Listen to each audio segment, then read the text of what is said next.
animal que permanece vivo até hoje. Há mais de 2000 anos, Jesus e os apóstolos também passaram por aqui. Uma jornada de heróis da fé. Pessoas de carne e osso como todos,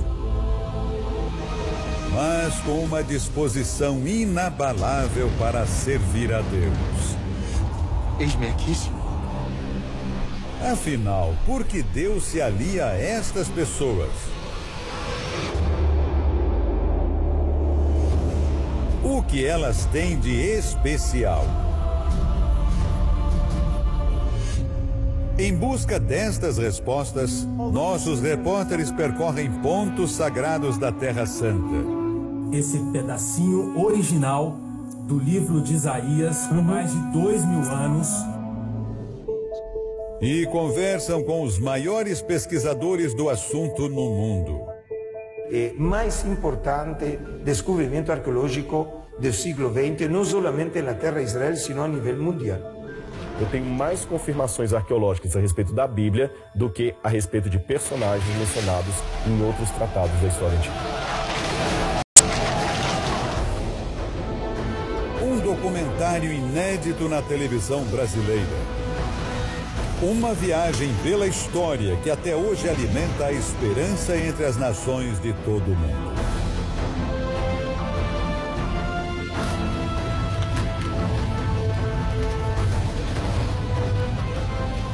Hebreus, a saga de um povo. Boa noite. Estamos no Templo de Salomão, no centro de São Paulo. Uma construção grandiosa que está entre os monumentos mais visitados do Brasil. O templo, construído pela Igreja Universal do Reino de Deus, é o símbolo de uma fé que desafia o tempo. Esta noite, nossa missão é levar até você a história milenar do povo hebreu. Ao longo dos séculos, o povo que construiu o primeiro templo passa por inúmeras provações, seca, fome, perseguição, mas mantém viva uma chama que nunca se apaga, a aliança com Deus.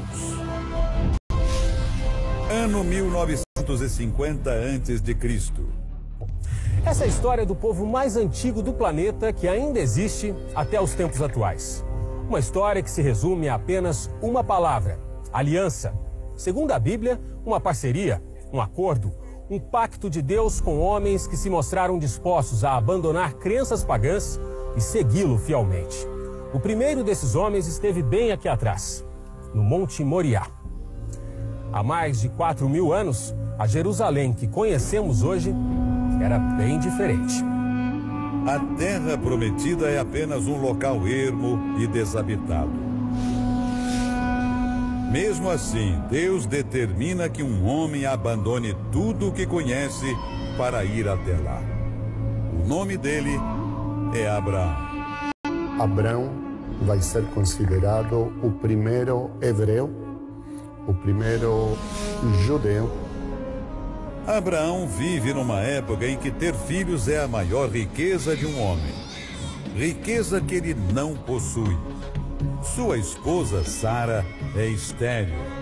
Mas para Deus, nada é impossível.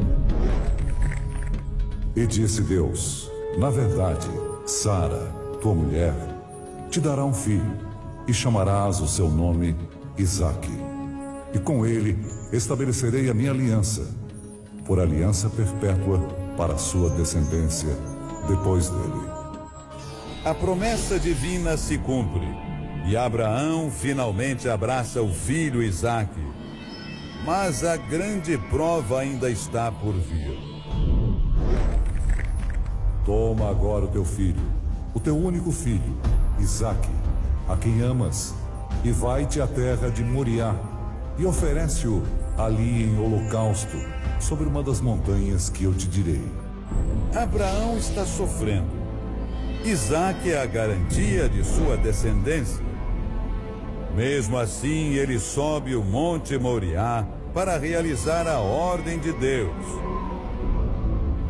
Quando o sacrifício de Isaque parece inevitável, o inesperado novamente acontece.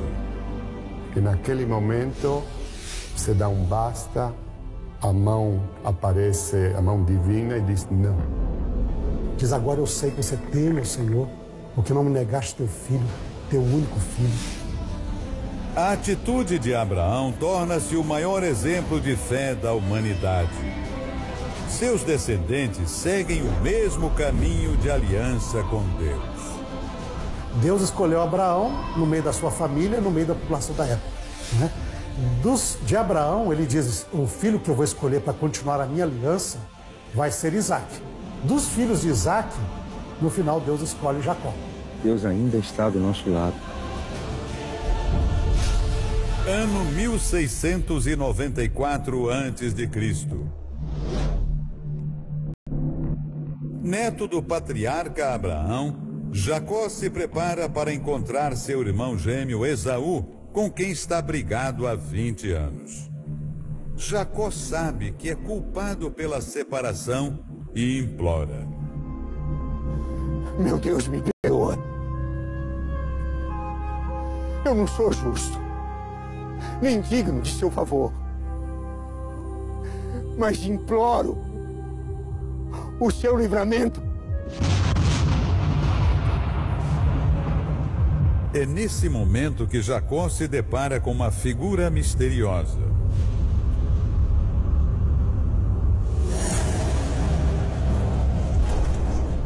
Um homem que luta com ele durante toda a noite.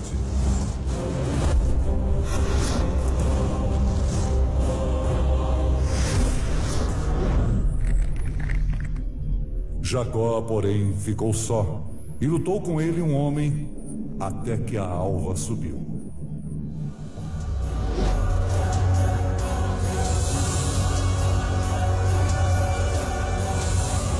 Quando o dia já está claro, Jacó é ferido na coxa.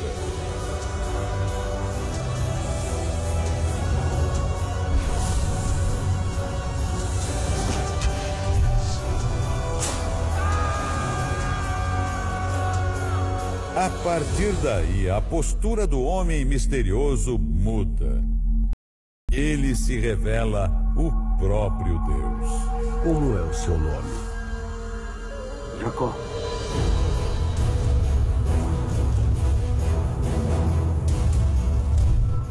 Já não se chama mais Jacó, e sim Israel. Porque como príncipe lutou com Deus e com os homens, e prevaleceu. De trapaceiro e mentiroso, Jacó torna-se justo. A luta consigo mesmo e com Deus é uma forma de reconhecer sua natureza enganosa e mudar o destino de sua vida. Então a mudança de nome de Jacó para Israel significa que ali começa uma nova história. De enganador, ele agora vai ser então aquele que serve a Deus. A terra que dei a Abraão, seu avô, e a Isaque, seu pai, dar-te-ei a ti e a tua descendência. Ano 1683 a.C. Jacó tem então 12 filhos, entre eles o seu preferido, José. Mas o menino que tinha um dom dado por Deus de interpretar sonhos é alvo da inveja dos próprios irmãos. Por isso, José é vítima de uma armadilha. É vendido como escravo pelos irmãos e levado para bem longe. José vai parar no Egito.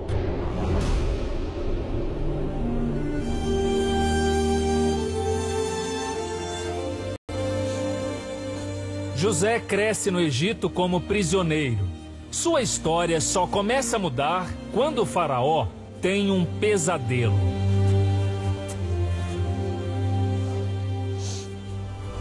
No sonho, o rei vê 7 vacas gordas no rio Nilo.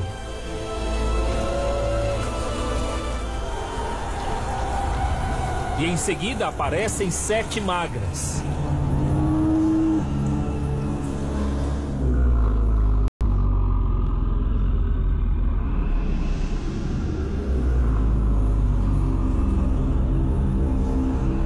Quando elas se encontram, as vacas magras devoram as gordas.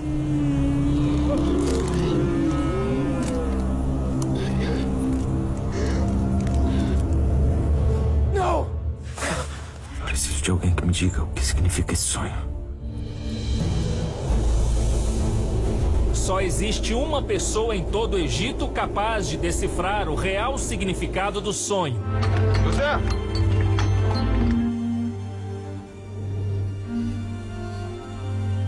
José tem a barba e os cabelos cortados. 7 vacas gordas e robustas. Ao ouvir os relatos do faraó, Então, as 7 espigas José é preciso. em toda a terra do Egito. Deus mostrou ao soberano que nos próximos 7 anos haverá de fartura para todo o Egito. Mas depois disso, virão 7 anos de muita fome. E toda essa abundância será esquecida. Nós temos evidência na história de que o Egito atravessou anos de seca. A profecia assusta o faraó, mas José tem a solução. Juntem toda a colheita desses anos bons e guardem o trigo debaixo do poder do soberano. Esse será o mantimento que vai abastecer as cidades nos 7 anos de fome. Assim, o Egito não irá perecer. É então que a decisão do rei egípcio surpreende a todos. Seu Deus te fez saber todas essas coisas. Não há ninguém com tanto discernimento e tão sábio como você, rapaz. A partir de agora, entrego a administração de minha casa em tuas mãos. As tuas palavras obedecerá todo o meu povo. Somente no trono serei maior que você. O governador do Egito, sendo um israelita, isso é possível? Sim, num certo período do Egito isso foi possível.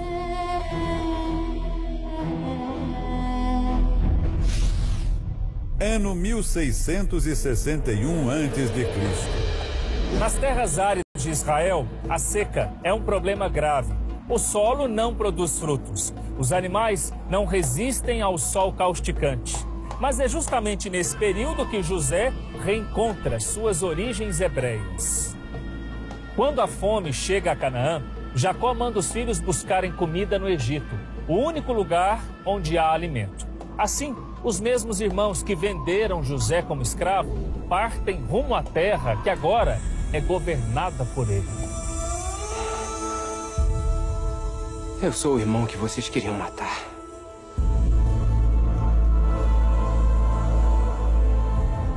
O irmão que jogaram no poço. E venderam como escravo. O irmão que nosso pai pensa ter sido despedaçado por um animal.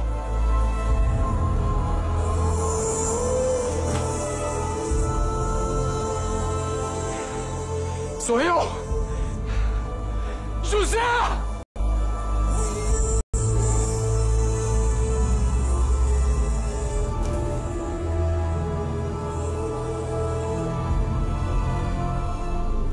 Neste momento, José mostra toda a sua nobreza de caráter.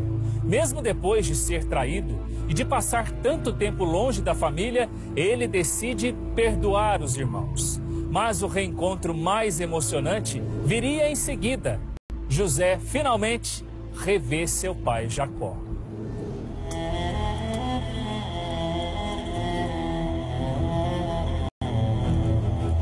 A caminho da salvação no Egito, Jacó tem um novo encontro com Deus.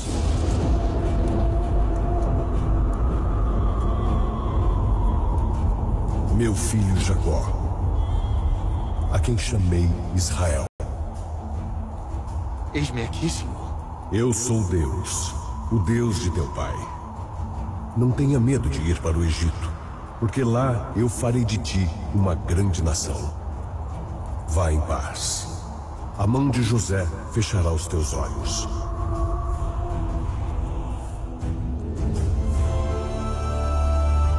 Depois de 20 anos afastados, pai e filho finalmente se reencontram. José. Pai. Sou eu, seu filho.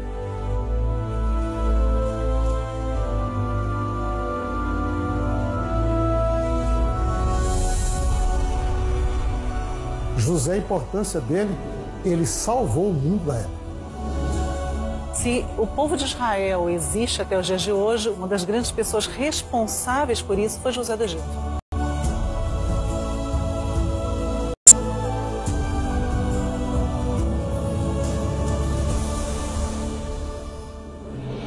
A paz dos hebreus no Egito não duraria para sempre. Nos 2 séculos seguintes, a ganância dos faraós transforma os filhos de Israel em escravos. Para salvar o povo dos grilhões impostos pelos egípcios, Deus escolhe um homem de origem humilde, mas que é criado como um príncipe. Ano 1526 a.C.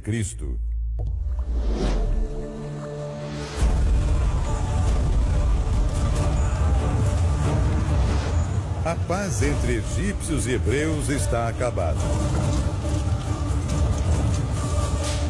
Os filhos de Israel agora são escravos.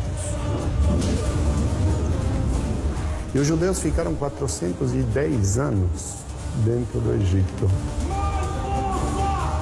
Tudo indica que boa parte das pirâmides do Egito tenham sido construídas nestes períodos que estamos falando.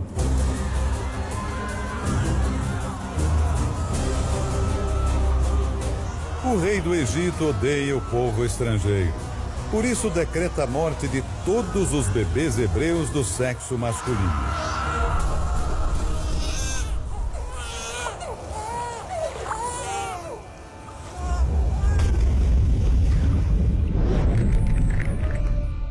As parteiras, porém, temeram a Deus e não fizeram como o rei do Egito lhes dissera. Antes conservavam os meninos com vida. Temendo pela vida do filho, os pais de um recém-nascido decidem colocá-lo em um cesto de junco no rio Nilo. Eles confiam que Deus levará o pequeno Moisés a um lugar mais seguro. Cuide dele, meu Deus. Cuide dele, meu Deus. O cesto desce pelo Nilo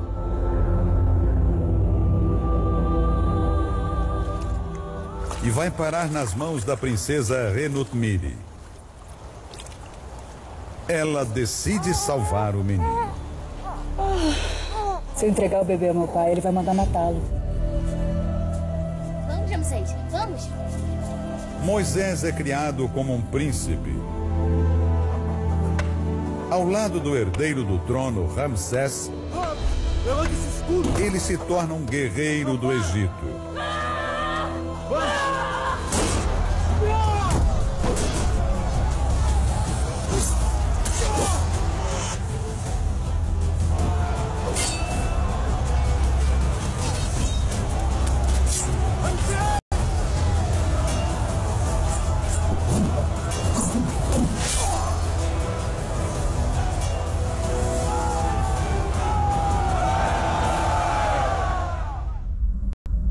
O tempo passa e o jovem não se deslumbra pelos luxos do palácio. O que mais quer é conhecer sua verdadeira origem. Mas o que é isso, Unit? São bebês hebreus sendo jogados no Nilo para morrerem. Recém-nascidos, todos meninos. Mas isso não pode ser. Não pode. Os hebreus estavam crescendo muito em número. O rei teve receio que se juntassem aos inimigos do Egito. Você nunca foi abandonado, Moisés. A única coisa que seus pais de sangue fizeram foi tentar salvar a sua vida. Ele, ao mesmo tempo, tem essa identidade dupla, né? Ele é hebreu ou ele é egípcio? E naquele momento parece que ele assume essa identidade de hebreu. Hebreu imundo! Indignado, Moisés mata um soldado que açoitava um dos escravos. Miserável!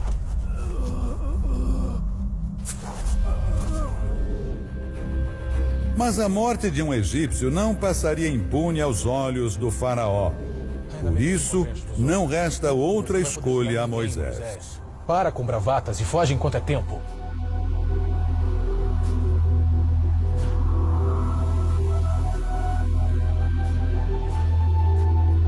Moisés é obrigado a fugir para a terra de Midian, hoje Arábia Saudita, onde se casa e passa muitos anos trabalhando como pastor. Mas cuidar de ovelhas não é a verdadeira missão de Moisés. Deus havia reservado a ele um rebanho muito maior. Enquanto isso, Ramsés assume o trono com a morte de seu pai, o faraó.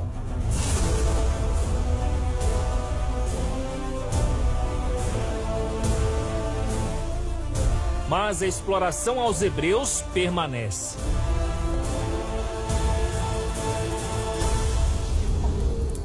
Por que Deus permite tanto sofrimento?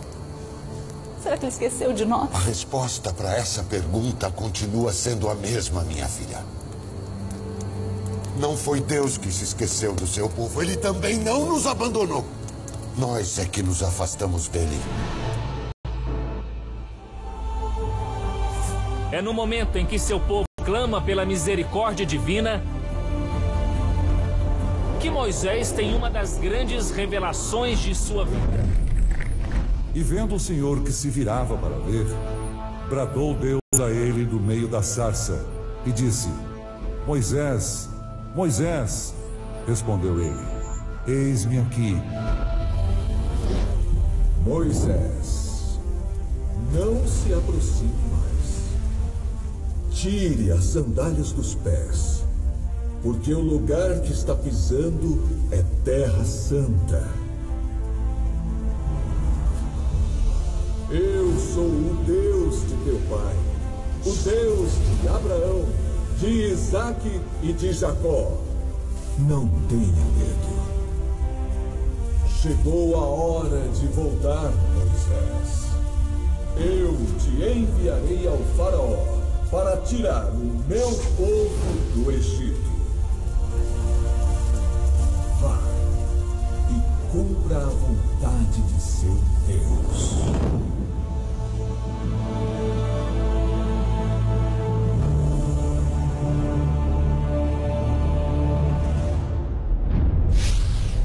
Ano 1446 a.C. Moisés tem uma aliança firme com Deus. Ele segue as ordens e retorna ao Egito. Mas por mais que ele tentasse convencer Ramsés, o todo-poderoso faraó não acredita no que Moisés diz. Deus então envia as conhecidas 10 pragas do Egito, que ficam marcadas para sempre na história. E começa uma espécie de jogo de poder entre Deus, através de Moisés, e Faraó.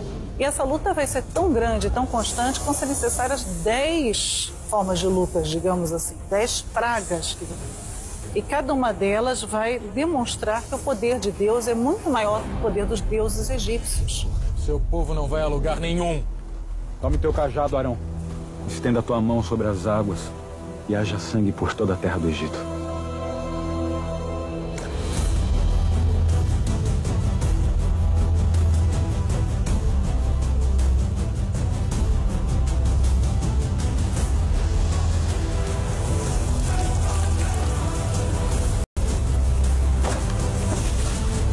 Toda a água do Egito se transforma em sangue por 7 dias.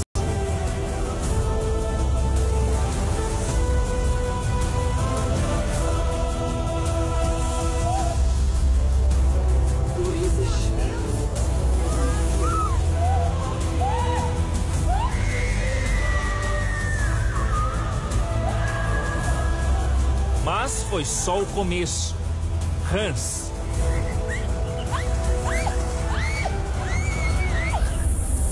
mosquitos, moscas, peste nos animais, úlceras pelo corpo,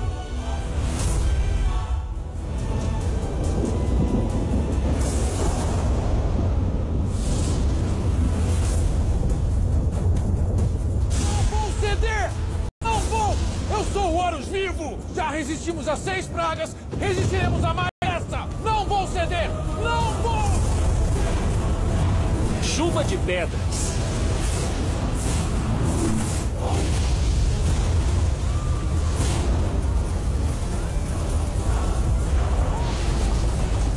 gafanhotos. Maldição!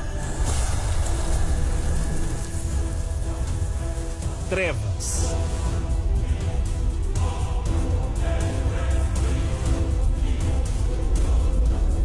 Mas a última e pior praga ainda está por vir. Assim diz o Senhor: por volta da meia-noite passarei pelo Egito, e todo primogênito morrerá, inclusive o herdeiro do trono. Mas Ramsés não ouve Moisés.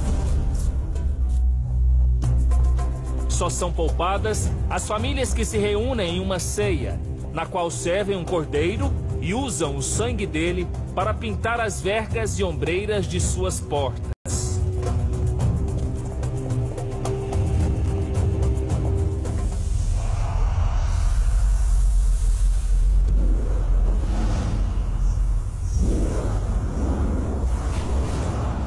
O anjo da morte passa então pelo Egito e a profecia se cumpre.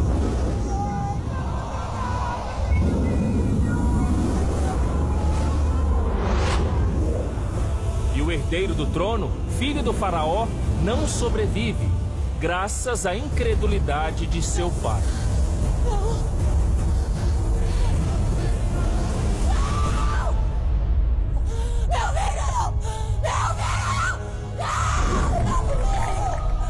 E o faraó levantou-se de noite, ele, todos os seus servos e todos os egípcios, e havia grande clamor no Egito, porque não havia casa em que não houvesse um morto. Finalmente, então, o faraó falou: agora desisto, acabou, realmente não tem como, porque eu não consigo vencer nem mesmo a morte.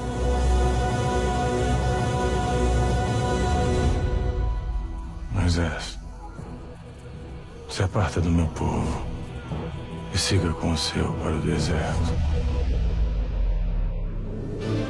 Mas a trégua não dura muito tempo. O sentimento de vingança do faraó é mais forte.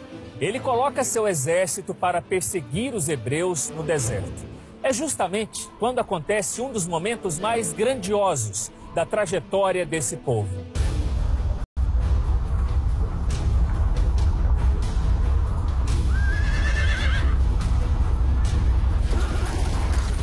De um lado, o exército de Ramsés. Do outro, as águas intermináveis do Mar Vermelho. No meio, o povo em fuga está encurralado. Não tinha sepulcro suficiente no Egito, não é, Moisés? Por isso nos trouxe para morrer no deserto. Por que nos tirou de lá? A gente avisou que isso ia acontecer, Moisés. Fiquem calmos e vejam o livramento que o Senhor dará. Os egípcios que hoje estão vendo nunca mais tornarão a ver. Deus lutará por vocês. Essa é uma coisa muito legal, vamos em frente. Mesmo quando chegou um ponto que não dá mais para acreditar, eles têm força de vamos em frente.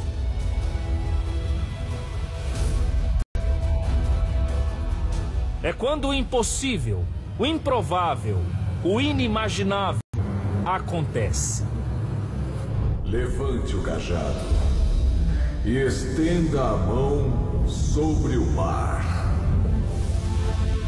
As águas do Mar Vermelho se abrem.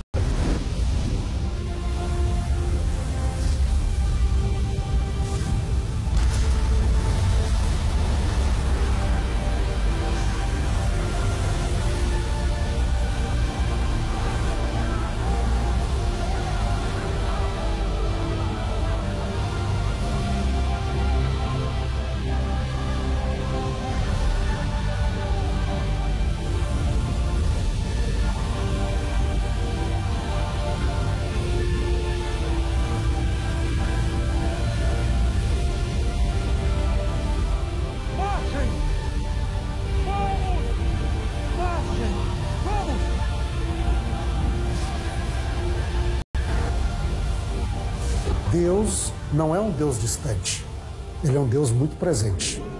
E é um Deus que é capaz de fazer até o impossível para beneficiar aqueles que aceitam segui-lo e andar nos planos que ele tem. Moisés guia os filhos de Israel pela terra seca, do fundo do mar.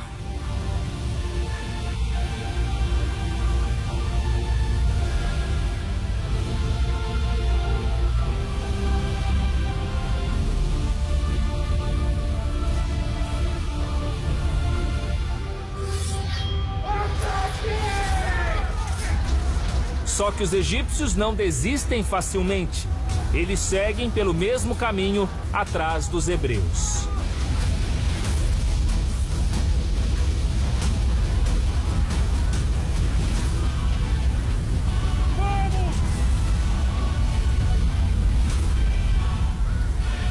Eu sou o Horus vivo. Eu sou mais poderoso. Assim que o último filho de Israel termina a passagem,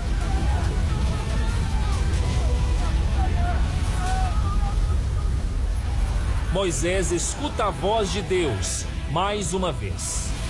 Estende tua mão sobre o mar novamente.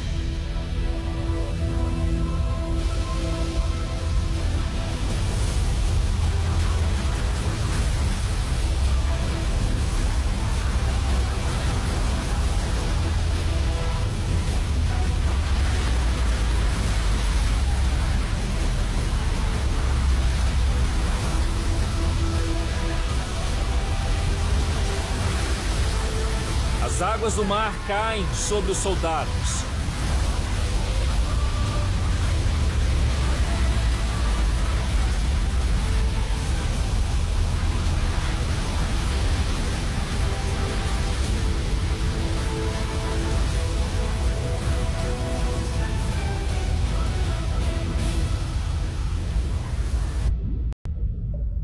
E os homens que perseguiam os hebreus morrem afogados.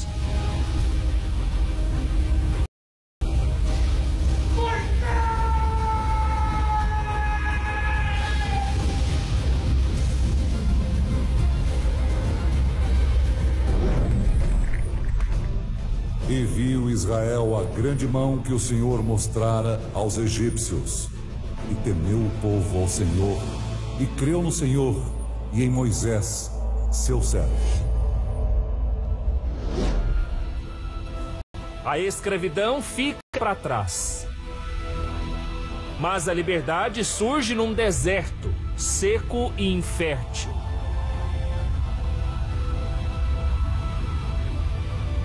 A fome é o próximo desafio. Novamente, Deus opera milagres. Primeiro, ele faz cair do céu o chamado maná, uma espécie de pão em grãos.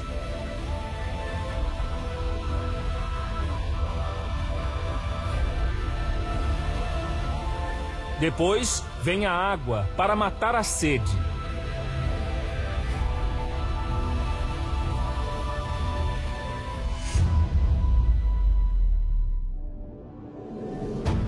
Mais que comida e água, os hebreus precisam de orientação pela imensidão do deserto. Para isso, segundo a Bíblia, Deus envia uma solução especial. Durante o dia, uma coluna de nuvem guia o caminho dos hebreus. Ela faz sombra para aliviar o calor no deserto. Quando o sol se põe, a coluna de nuvem dá lugar a uma coluna de fogo. As chamas iluminam o trajeto, aquecem os filhos de Israel nas noites frias e ditam o ritmo da caravana rumo à terra prometida. Então nisso a gente vê o cuidado de Deus com esse povo, que existe um plano para esse povo.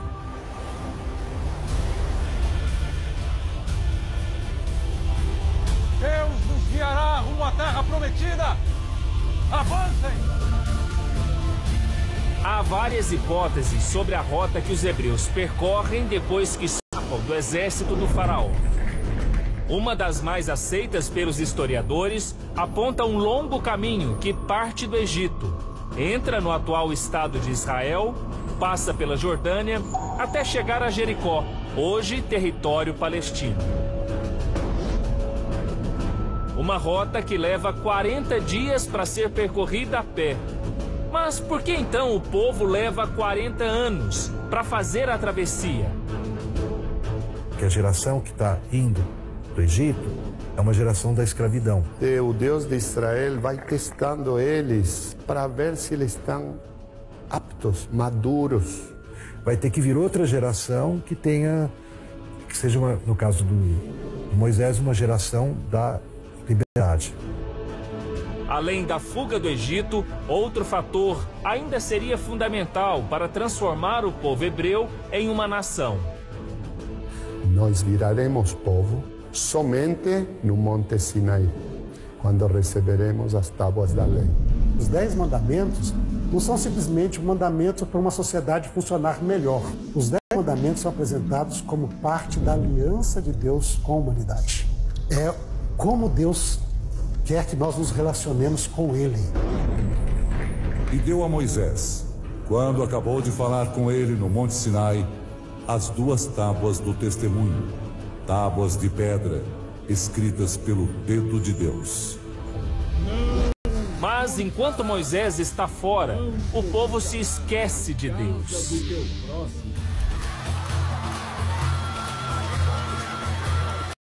Os hebreus se entregam aos costumes pagãos.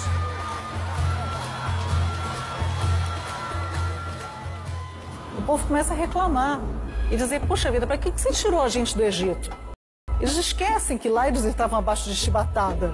Então, nesse momento ali, eles fazem esse bezerro, eles pedem para que Arão, irmão de Moisés, que tinha ficado embaixo, fizesse uma representação para eles adorarem.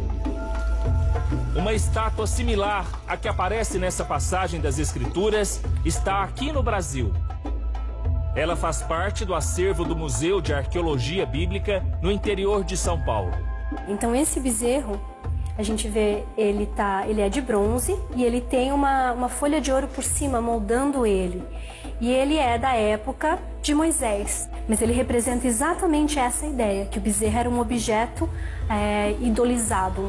Esse é o Deus que nos tirou do Egito! Quando volta ao acampamento e se depara com a cena, Moisés se revolta contra a ingratidão de seu povo.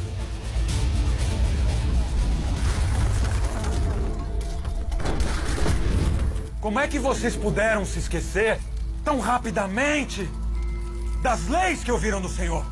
Não queremos mais fazer só o que pede, Moisés. Podemos dar um rosto a esse Deus, por que não? Porque é a lei? E foi estabelecido que não se deve adorar a outros deuses e nem cultuar imagens. Deus só irá proteger e abençoar aquele que fizer parte da aliança. Esse é um dos grandes momentos também de Israel. Porque é ali que Deus mostra, olha, eu escolhi esse povo e estou dando aqui todas as regras morais que esse povo vai ter para se manter como povo. Àqueles que se mantiveram fiéis à aliança, Deus dá outra chance.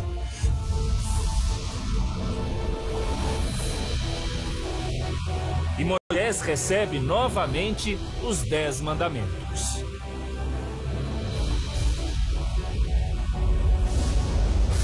Estabeleço agora uma nova aliança.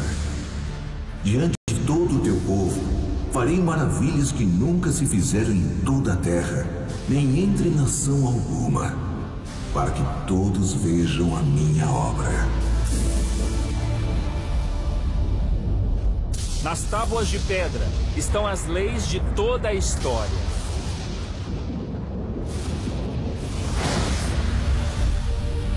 Não terás outros deuses diante de mim. Não farás para ti imagem de escultura. Não tomarás o nome do Senhor, teu Deus, em vão. Lembra-te do dia do sábado para o santificar. Honra teu pai e a tua mãe. Não matarás. Não adulterarás. Não furtarás. Não dirás falso testemunho contra o teu próximo. Não cobiçarás a casa do teu próximo, a mulher do teu próximo, nem coisa alguma que pertença ao teu próximo. Ensine essas palavras ao povo e siga todas as orientações que eu te dei. Farei como o Senhor mandou. Obrigado. Moisés vai conseguir que a gente entenda que aquilo que está sendo falado lá não é para quem está lá. Nem é para quem está lá, mas é para quem vai ler depois, nós. Antes de sair, Moisés ainda tem um pedido: ver a face de Deus. Você não verá o meu rosto como deseja, Moisés, porque homem algum contemplará a minha face e viverá. Fique diante desta fenda.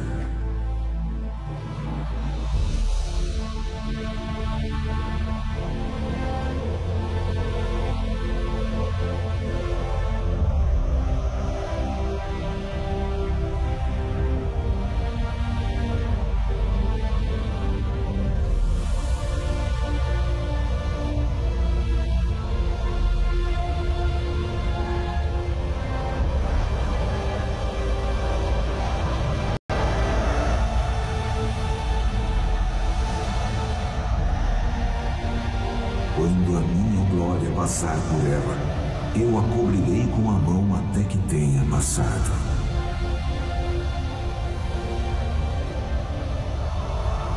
Você me verá pelas costas, mas o rosto não verá.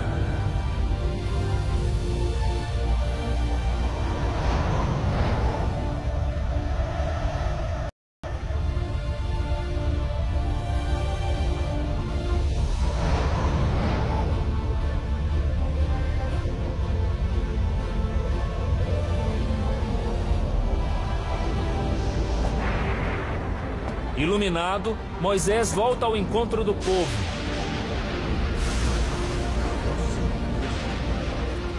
E transmite a eles a mensagem de Deus.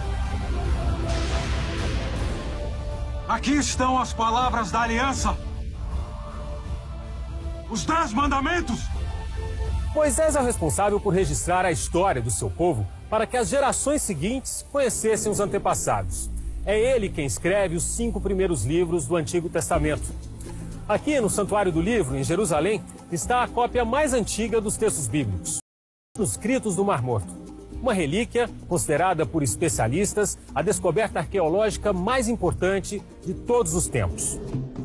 Quem nos acompanha é Adolfo Reutemann, diretor do Santuário e um dos homens mais respeitados do mundo em história bíblica. A maior relíquia da humanidade foi descoberta na década de 40, em cavernas da Cisjordânia. Dentro de vasos como este, estavam pergaminhos escritos em hebraico há mais de 2.000 anos. Hoje, nós temos cerca de 1.000 pergaminhos completos. É um privilégio, nós vamos entrar agora nesse cofre, que é um dos lugares mais seguros aqui de Israel, onde estão guardados pergaminhos que o público jamais verá de perto, mas que a Record TV vai ter a chance agora de ver lá dentro. Vamos lá. Repare que logo na primeira porta, um funcionário está armado com um fuzil. Aqui, chega aqui, tem uma porta de aço com um código. Nós vamos abrir esta segunda porta. O Adolfo está abrindo. E agora mais uma terceira porta. Segurança reforçada para guardar um verdadeiro tesouro. Os manuscritos originais ficam trancados neste armário, longe de tudo que possa danificar documentos tão antigos. Só que o curador dos manuscritos abre uma exceção para a nossa equipe. Ele pode mostrar esse pedacinho original do livro de Isaías, com mais de 2.000 anos, encontrados em Qumran. O pesquisador retira um dos manuscritos do Mar Morto. O fragmento fica em uma moldura climatizada e somente ele pode tocar a caixa. A gente teve que diminuir a luz. Estava muito claro no momento que nós entramos aqui na sala.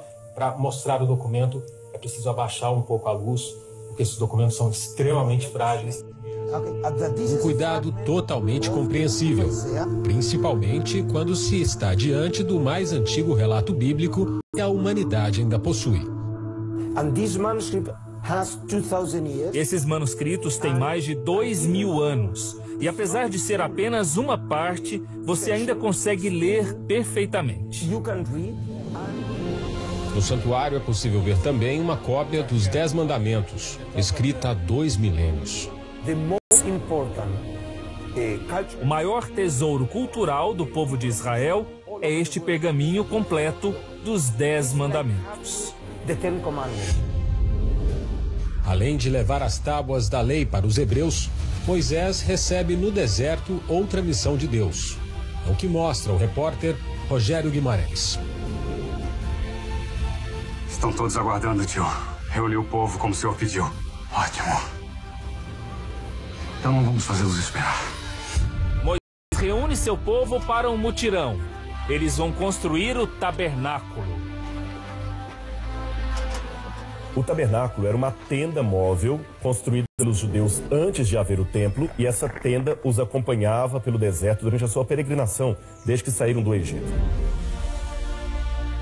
Meu Deus, fizemos tudo como o Senhor ordenou. Cada detalhe. Sim, Moisés. Aqui, neste lugar, virei aos filhos de Israel, para que, por minha glória, sejam santificados.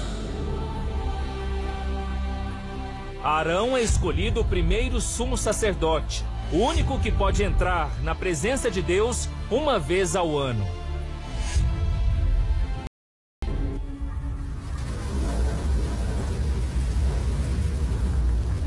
O Senhor sobre ti, levante o rosto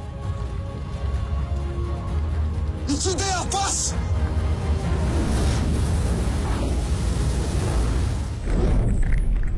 E habitarei no meio dos filhos de Israel, e lhes serei o seu Deus, e saberão que eu sou o Senhor, seu Deus, que tenho tirado da terra do Egito, para habitar no meio deles.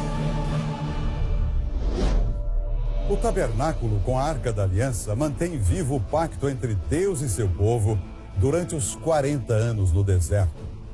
É com esse espírito que Moisés e seus seguidores deixam o Egito e seguem rumo à terra prometida. Mas para reconquistar Israel, o sucessor de Moisés, Josué, deve liderar o exército hebreu em batalhas épicas. Ano 1406 a.C. O rio onde um dia Jesus Cristo seria batizado por João Batista, muito tempo antes, representa um dos primeiros desafios de Josué para chegar a Canaã. No caminho da Terra Prometida está o Rio Jordão. Naquele tempo, um rio muito mais volumoso do que vemos hoje, com até 1 quilômetro de distância entre uma margem e outra. Segundo a Bíblia, nessas águas, Deus realiza mais um milagre para salvar o povo hebreu. Você está com medo que os hebreus atravessem o Jordão? Você acha mesmo que isso pode acontecer? O deboche do rei de Jericó tem um motivo. Josué e os hebreus estão diante de um obstáculo que parece intransponível. Mas a fé de Josué é inabalável. Moisés, meu servo, é morto. Levanta-te, pois, agora, passa este Jordão, tu e todo este povo, a terra que eu dou aos filhos de Israel.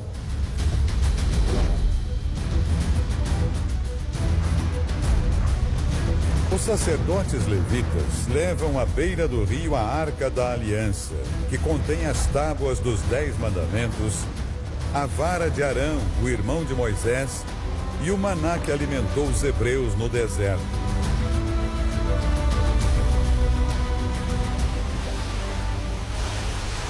As águas imediatamente começam a se movimentar.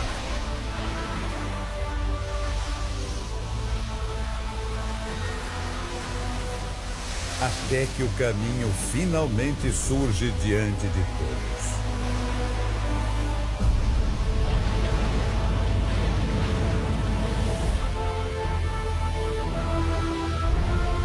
Obrigado, Senhor, por mais essa prova de amor por nós. Em breve estaremos na Terra Prometida.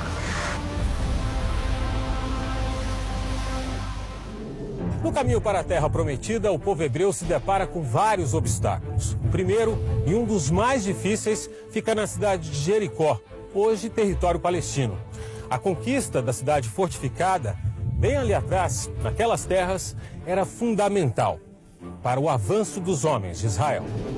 E se o povo então conseguisse dominar essa cidade, conseguisse resolver esse problema, dessa barreira, tudo o resto ia ser fácil.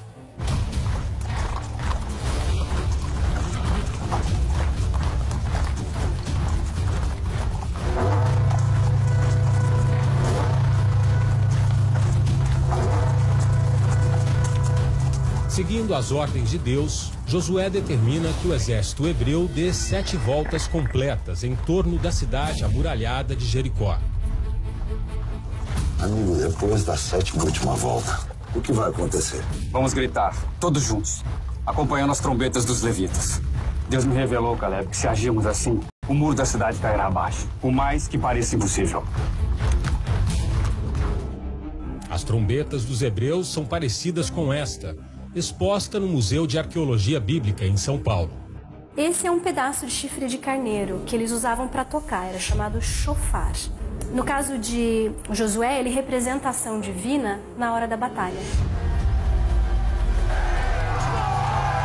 Mas quando a marcha completa o 7º dia, a profecia se cumpre. Veja! A muralha! Para espanto de todos, a fortaleza, que parecia intransponível, desmorona.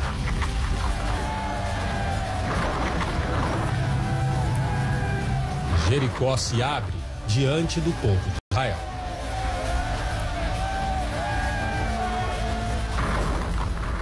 Do ponto de vista físico, é possível. Barulho sonoro extremamente grande pode trepidar uma estrutura de materiais. E pode ter derrubado as muralhas por vibração.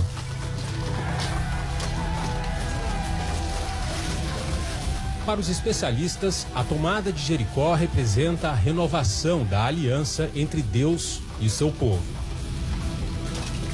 Esse povo que está conquistando Jericó não estava no Egito. Os únicos que continuam vivos é Josué e Caleb. Os outros todos nasceram durante a peregrinação no deserto.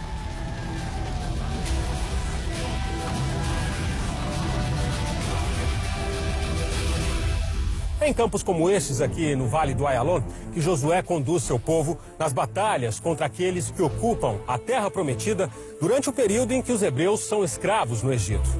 Mais de 3.000 anos depois, ainda é possível encontrar vestígios que intrigam os pesquisadores, como essas grandes rochas vulcânicas que só existem aqui, num lugar onde não tem vulcões. Segundo a Bíblia, essas rochas foram enviadas do céu para ajudar o exército hebreu nas batalhas que aconteceram aqui. Ano 1400 a.C.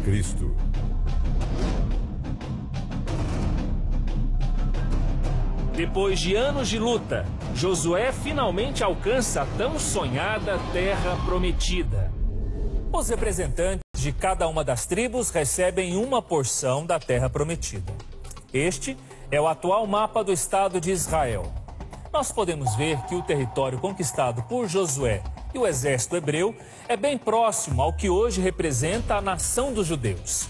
Os únicos que não recebem terras são os descendentes de Levi, a tribo dos sacerdotes. Os levitas passam a viver junto à tribo de Efraim, perto do tabernáculo, a tenda que guarda a Arca da Aliança. Chegou o momento de tomarmos posse do que nos pertence. A nossa terra prometida. A decisão será justa. Todos terão boas terras em Canaã. Viva Israel!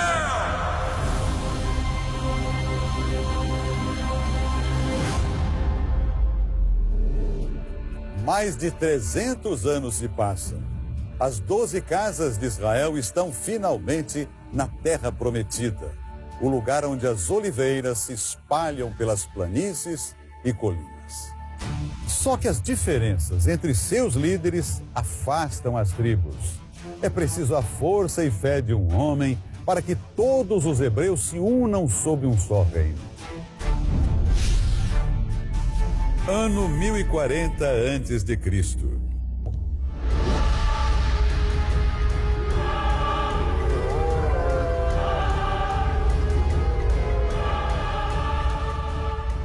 Há mais de 3.000 anos, o território de Israel está dividido entre as 12 tribos.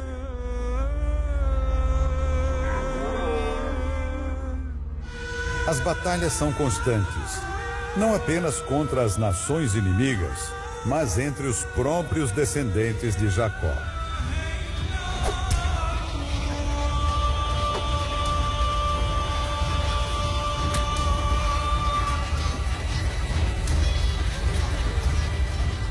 Cansado, o povo hebreu quer um rei capaz de liderar as tribos como se fosse uma só.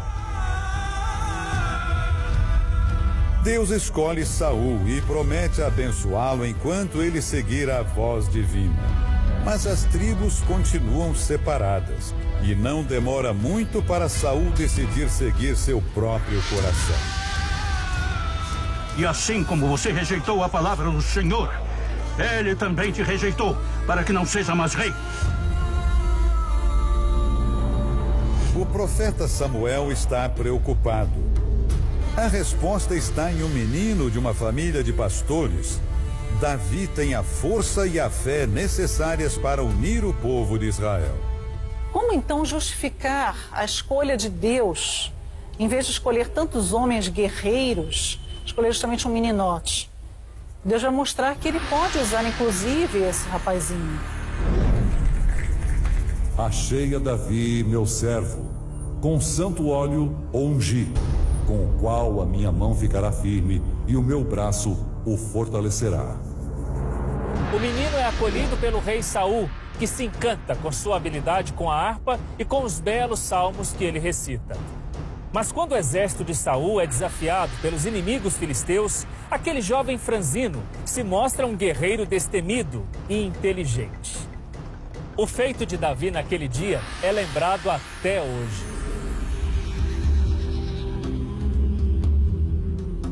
Os adversários têm como trunfo um gigante, Golias, o mais forte entre todos os soldados. Meu Deus do céu, é realmente um gigante. O que os arqueólogos já descobriram é um pedaço, um fragmento de cerâmica, que é da cidade de origem de Golias, onde você tem ali vários nomes escritos e nomes muito próximos do nome Golias. O único que demonstra valentia nesse momento é o pequeno Davi. Eu mataria o gigante.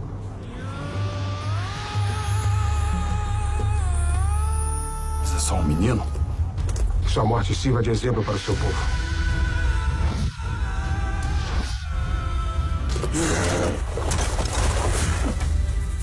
Os próprios hebreus não acreditam em Davi. É o fim. Ele vai ser trucidado. Mas ele tem a esperteza que o gigante não tem.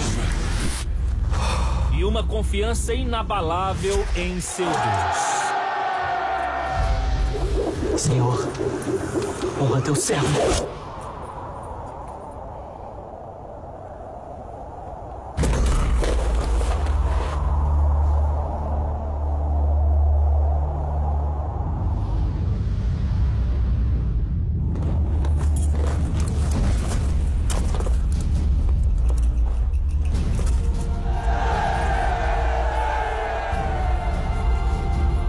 Ali, mais uma vez, a manifestação do poder de Deus. Não foi uma luta comum humana. Ali, mais uma vez, tem a luta do Deus de Israel contra o Deus dos filisteus. Ano 1010 a.C.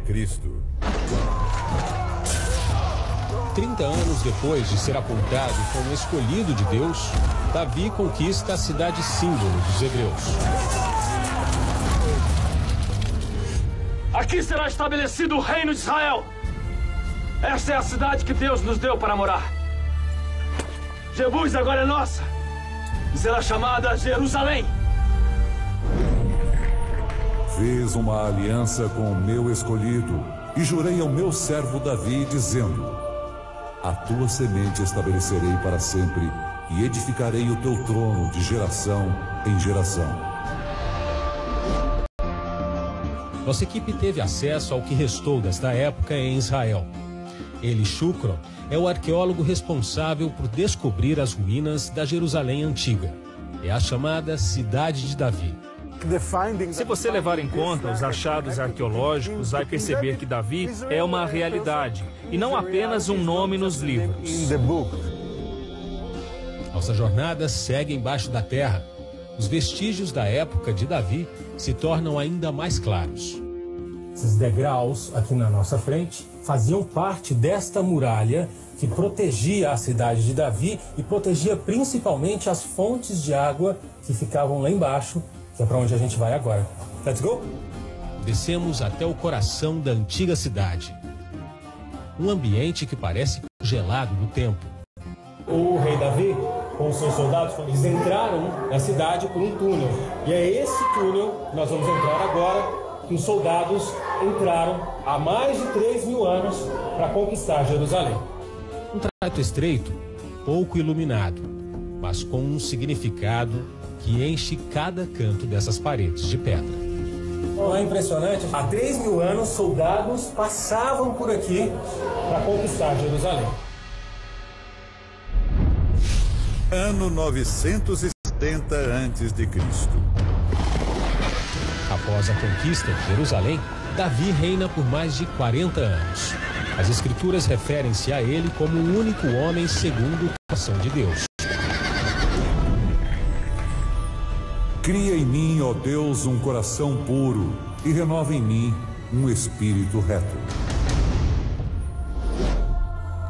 Em seu leito de morte, o rei Davi passa a coroa para o seu filho. Cabe a Salomão a tarefa de construir um templo para Deus.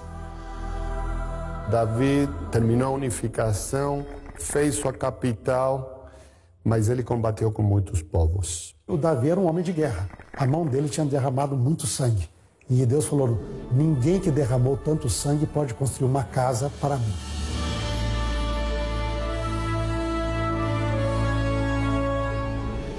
Em 2014, aqui em São Paulo, a Igreja Universal do Reino de Deus inaugura uma réplica do templo erguido em Jerusalém, só que numa proporção bem maior. O templo é construído com pedras vindas de Israel. Comporta 10.000 pessoas sentadas. Tem 56 metros de altura e já é um dos pontos turísticos mais visitados do Brasil. Tanto o templo construído em São Paulo quanto o erguido em Israel, na época de Salomão, tem o mesmo objetivo: cultuar a Deus. Mas há cerca de 2.600 anos, este objetivo fica esquecido. O reino dos hebreus está novamente dividido. Agora em duas partes: Israel ao norte e Judá ao sul. Ano 605 a.C. Jerusalém está imersa em injustiça, idolatria e corrupção.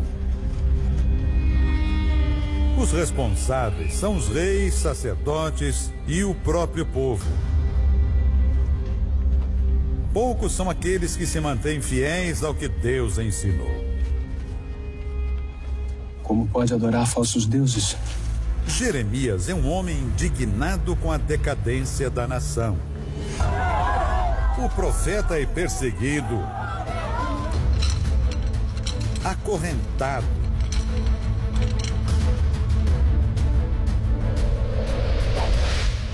torturado.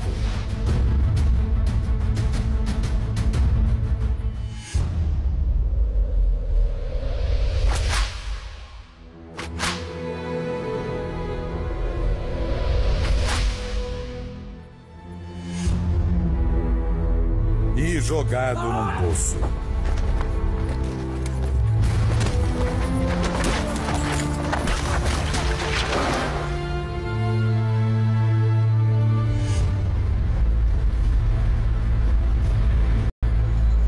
Senhor,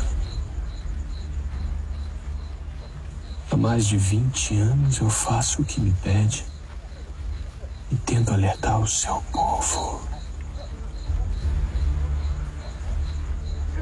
Por que não me escutam? Assim, veio a mim a palavra do Senhor, dizendo: Antes que te formasse no ventre, te conheci, e antes que saísses da madre, te santifiquei. As nações te dei por profeta.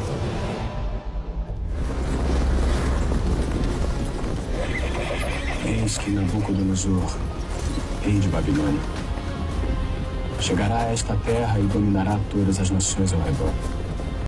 E toda esta terra se transformará em deserto. E estas nações servirão ao rei de Babilônia por 70 anos. Ano 586 a.C. A profecia de Jeremias se confirma. O rei da Babilônia, Nabucodonosor, espalha violência por Jerusalém com seu poderoso exército.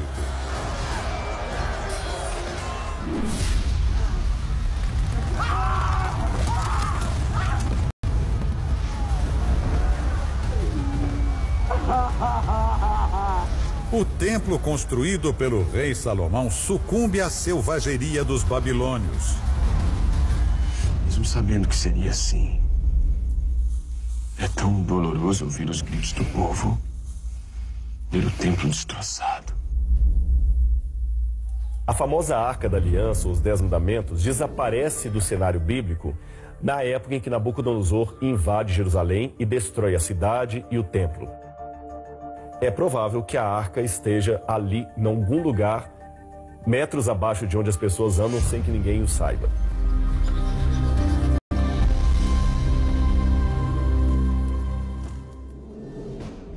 Aqui vale a pena a gente interromper essa história e avançar um pouquinho no tempo. Após a destruição do Templo de Salomão pelos babilônios, Jerusalém ainda veria um novo lugar dedicado ao Deus de Israel. Em 19 a.C., o rei Herodes inicia a construção de outro santuário no mesmo terreno onde estava o anterior.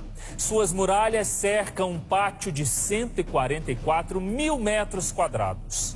No meio, fica a parte mais importante, o templo, onde os judeus podem demonstrar toda a sua fé. Só que o segundo templo tem o mesmo destino do antecessor. Em 70 depois de Cristo, soldados romanos destroem o templo de Herodes. A obra magnífica se resume a escombros. Sobram apenas partes do muro de contenção. Essas partes permanecem de pé até hoje. A mais famosa, do lado oeste, é conhecida mundialmente como o Muro das Lamentações. Mas nem todo mundo conhece outra relíquia que também foi preservada. Uma antiga entrada, apenas para a população mais humilde, é a chamada Porta de Uda. É o que mostra de Israel o correspondente Herbert Moraes. Há mais de 2000 anos, era por essas escadarias que os peregrinos subiam ao templo. O que restou da entrada a gente pode ver bem ali no canto. Só aquele friso. Foi tudo o que restou. Segundo a Bíblia, Jesus e os apóstolos também passaram por aqui. Depois da destruição do templo, no ano 70 da nossa era, toda essa estrutura ficou esquecida por 2 milênios. Foram necessários mais de 30 anos de escavações para que a arqueologia comprovasse o que a Bíblia já havia registrado.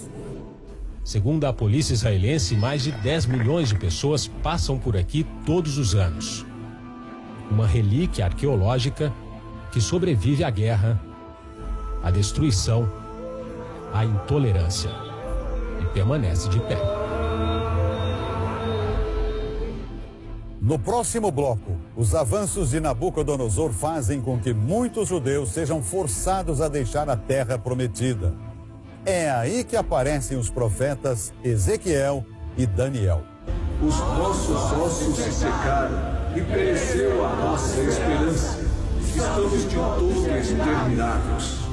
Portanto, profetiza e diz-lhes: assim diz o Senhor Deus. Em instantes, no especial Hebreus, a saga de um povo.